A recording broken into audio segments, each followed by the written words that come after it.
my name is Beck and welcome to a spoiler vlog for Cytonic by Brandon Sanderson. This is the third book in the Skyward Flight series. I have a bunch of other Skyward content which I will link in the description below, as well as my Brandon Sanderson playlist. But if you haven't read this book, don't watch this video, it's going to spoil everything. I will direct you to my other content below. But if you have read this book or you don't want to read this book and you want to know the lowdown, hello and welcome. I am 20 pages into this book and already I am wondering whether I'm actually going to like it, because Sanderson is one of my favorite authors, but this series really has deviated from what it originally set up, and I gave Skyward a 5 stars and was obsessed with it. But Starsight felt a little bit different compared to what Skyward set up, and then Cytonic is really different again.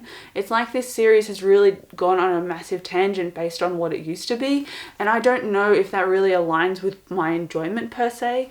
And so when this was opening up and Spencer has gone through the nowhere and is on this different world now, and she's kind of like in a jungle and there are these pirate rebels that have kind of captured her and they've got really dumb alien names. Like, hold on, they're like the laziest alien naming ever.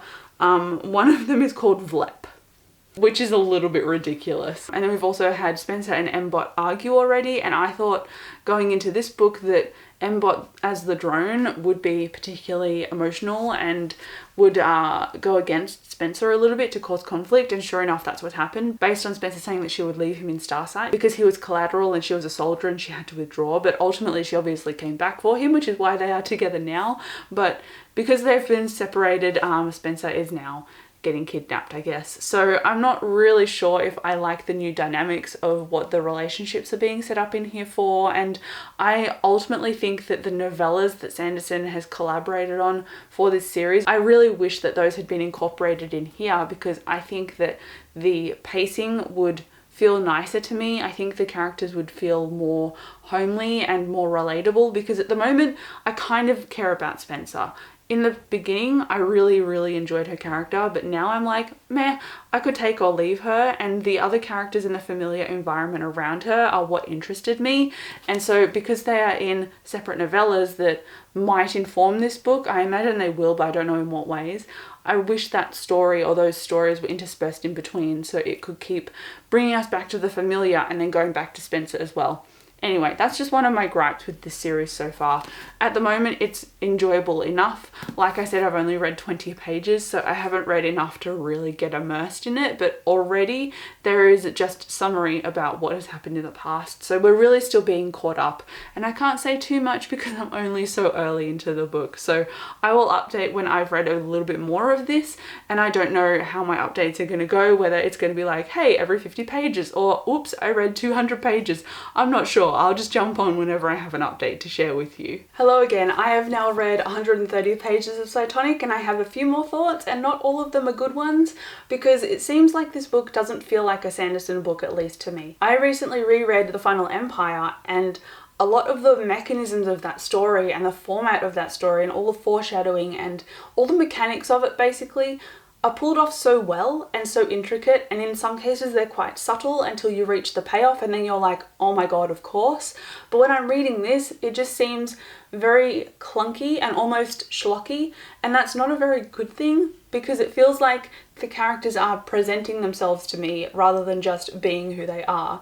Like, for example, we've come across this guy named Chet who met Spencer on the nowhere, on the one of the planets or one of the like islands in the nowhere. It's a very confusing setup. I'm not really super invested in it. I like the whole idea behind Spencer being able to go on a quest in this book. It makes it kind of feel like kind of fantasy, kind of sci-fi, but I don't like the way it's executed so far. And I also am frustrated with Jorgen and how his character is kind of interspersed in here, and it seems like we are during Sunreach, which is the novella that comes before Redawn. So based on my understanding of those novellas, and then based on a scene or two that Jorgen and Spencer had interacting because she's contacted him cytonically, it seems like the reading of those novellas was redundant because it summed it up pretty much in a page what happened in Sunreach. So it just doesn't seem very viable that they are releasing novellas as well. So I don't know what value the novella after this will be, but I guess future Beck will report back. But getting back to Chet in here, he seems like the mentor character that Spencer has stumbled across, and he's there to explain everything to the reader. He's explained the world building, he's explained the path of elders that Spencer must go on in order to learn her new Cytonic capabilities, and she's started doing that. But she also notices the hunger about him whenever he looks at the pilot's pin that she's got and all of the ash that's associated with it that reinforms his memories. I'm not really a huge fan of that. I don't like the way that we are being explained all of the knowledge that we're supposed to learn. I like it when it's more or less intentional, rather, when Spencer comes across different things about the world and she might overhear a conversation or try and do something, and then the ramifications of that teach her something.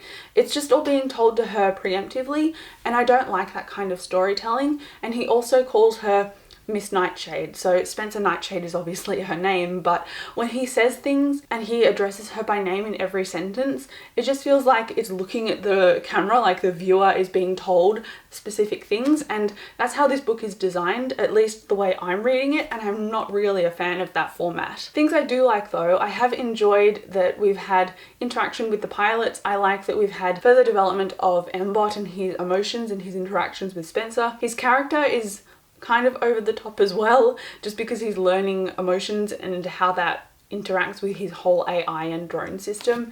It's just a very interesting presentation. Oh, and also with Mbot and having the previous pilot of Mbot about 200 years ago abandon the ship, I was like, as soon as we ran across Chet and he was in kind of like a flight suit kind of costume, I was like, I bet he is going to be the pilot of Mbot. And sure enough, I predicted that, and then it happened like 2 pages later that it was revealed that he was the pilot. Or potentially, it seemed like it's set up that way intentionally, and then Spencer is questioning it, but there are a few unreliable things going on in this plot, and it seems kind of ephemeral, like it's not really settled. It's kind of trying to present as one thing when it's trying to do another.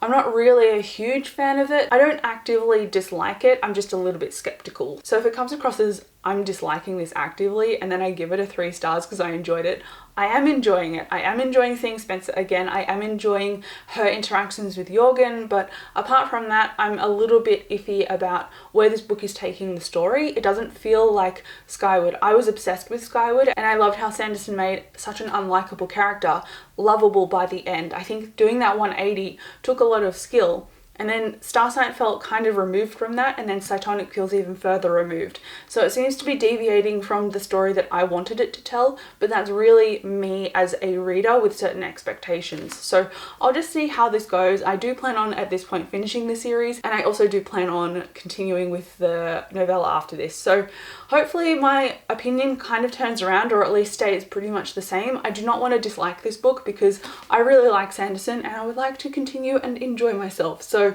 I'll let you know my thoughts as I get further in. Hello again, I now have 100 pages left to read of Cytonic, and I have a couple of thoughts about it. Some of them are positive, a couple of them are negative, and it's really just down to my reading taste. So the positive thing that I'm enjoying about this is the lore about the Delvers. So we've had characters get possessed by the Delvers and their eyes go white, and that sounds really eerie, but the way it's being delivered, it seems kind of tangential, and it's not really explored in a center of focus way. It seems to be something that is also happening while Spencer is trying to become a pirate queen or champion or whatever, and it's not really selling it to me in the way that Sanderson usually sells his world building to me. So I'm a bit disappointed on the execution of the lore, because it's something that I feel like I could really thoroughly get invested in and enjoy, but it's not presenting in a way that I'm connecting with it. And then that leads me into talking about Hisho, and I thought in Starsight that Hisho died, but it turns out that he didn't. He just got sucked into a different reality,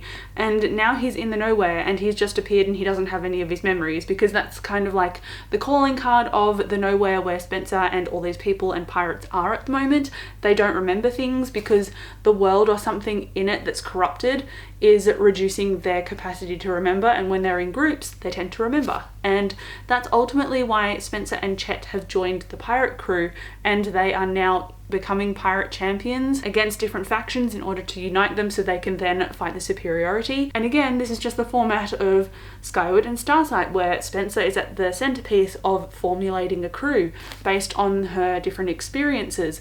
Each time is a little bit different because she's in a different setting and she's got different experiences, but ultimately it feels like kind of the same thing. And I was really hoping that this would deviate from what's already been established, because I felt like Starsight was just repeating Skyward. And when it introduces all of the different side characters, I'm not really getting invested in them because I already want to know about the old side characters that have been introduced. I don't really care about these new ones because they're so new and fleeting, but I do like some of them. Like Peg is interesting enough to me. Chet maybe, but I'm still quite suspicious of him, even though it was confirmed that he didn't steal the reality icon like Spencer's pin. There are a few moving parts in here that I'm not really vibing with, so I'm only just underwhelmed, I guess. I'm enjoying it enough, but not overtly. So it's sitting on a solid 3.